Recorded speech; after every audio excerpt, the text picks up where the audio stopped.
On January 17th, 2007, I was a geeky 13-year-old sitting in the passenger seat of a police car. I was being escorted from my school to the detective's office. I remember being terrified that I'd be placed in the back seat.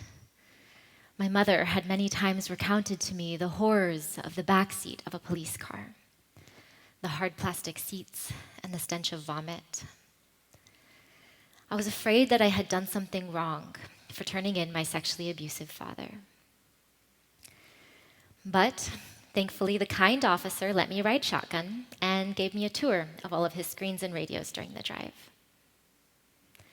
My whole family was devastated.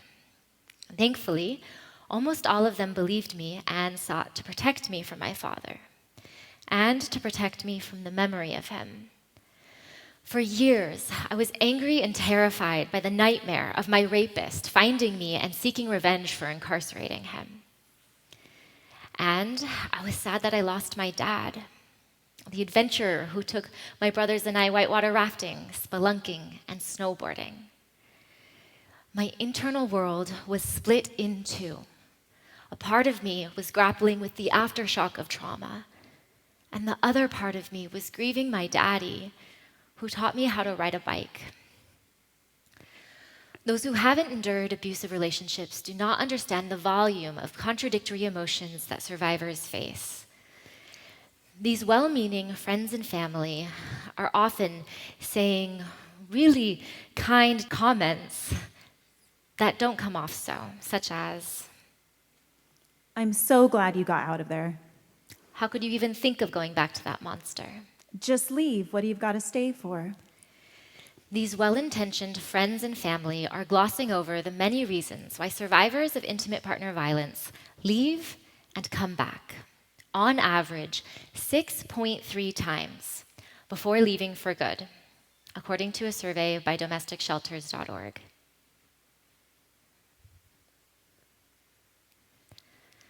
A decade later, I was 23, sitting around the kitchen table with my family. We were sharing stories about my mom, who passed away 2 years prior.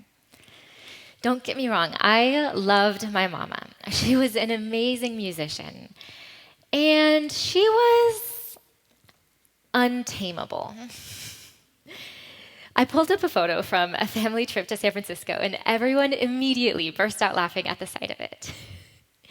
In the photo, my mama was in a wheelchair riding an escalator, her hands gripping the railings for dear life, eyes locked forward, bottom lip tucked away for safety.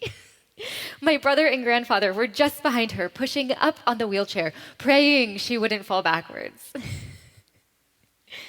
Now, there was an elevator around the corner that could have beautifully ascended her, but she chose chaos. And I'm not in the photo because I was at the top of the escalator in my knockoff Ugg boots, documenting the scene with my flip phone, like a terrible teenager. For the first time, we laughed together about how dysfunctional and loving my mother was. In all previous social interactions, I found it was only acceptable to remember the good things. I broke every unspoken cultural rule when I brought up her neglect, addiction, incarceration, and mental illness, which everyone knew about all along. Shocked listeners usually told me to forget it and forgive her. Yes, while forgiveness is a crucial step in healing, grieving abuse is the prerequisite to authentic forgiveness. From my life experience and from working with hundreds of clients as a trauma-informed grief practitioner, I've observed a painful paradox. On one hand, if loved ones believe abuse happened, survivors are often pressured to demonize their abusers and erase all good memories. On the other hand, if the abuse is denied, survivors are frequently silenced, discredited, or expected to uphold a more palatable narrative. It's a societal gaslighting that erases the complexity of relationships. I call this the forbidden grief. Forbidden grief is a specific form of what psychologists call disenfranchised grief, the kind of grief that society refuses to validate. The Center for the Study of Traumatic Stress defines disenfranchised grief as a grief that goes unrecognized by others, lacks public mourning rituals, and receives little social support. Forbidden grief goes further. It demands that the abuser you've lost must fit into a tidy box of good or bad. Love and harm cannot coexist. I can play my mother's piano in her honor and grieve that she didn't feed me regularly as a child. It's time to stop reducing abusers and survivors into binaries. It's time to build a world where survivors can heal in full, not in fragments. The missing puzzle piece is what I call full spectrum grief. Full spectrum grief is the courage to feel it all: nostalgia, sorrow, guilt, even relief. Full spectrum grief is the courage to feel all of your feelings, the light, the dark, and the rainbow in between, without editing the story to make others comfortable. To every survivor listening, your feelings are valid. Longing and repulsion can coexist. You might feel them in waves or all at once. You've got to feel all of your feelings to make peace with your memories, to break the cycle of abuse. If anyone tries to box your grief into only remembering the positive or the harm, push back. Claim your right to full spectrum grief. When my loved one said, Your father was such a monster. I'm so glad you got out of there. I wish I had the strength to respond. He was a monster. And he was my dad.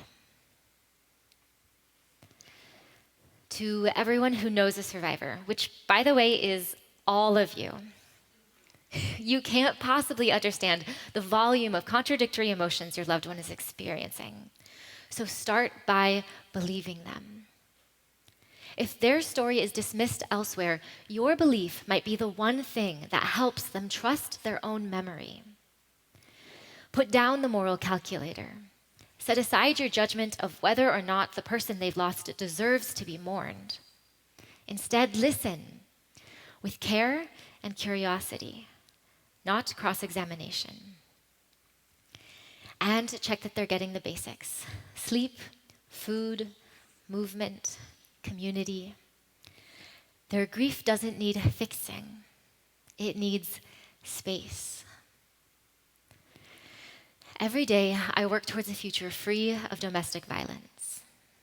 At the Healing Center I founded, we're rewriting the rules so survivors don't have to choose between honesty and belonging. Their full spectrum grief is honored. Many survivors stay silent because they've seen how truth is punished. When we normalize full spectrum grief, survivors grieve the whole truth. When they grieve the whole truth, they heal.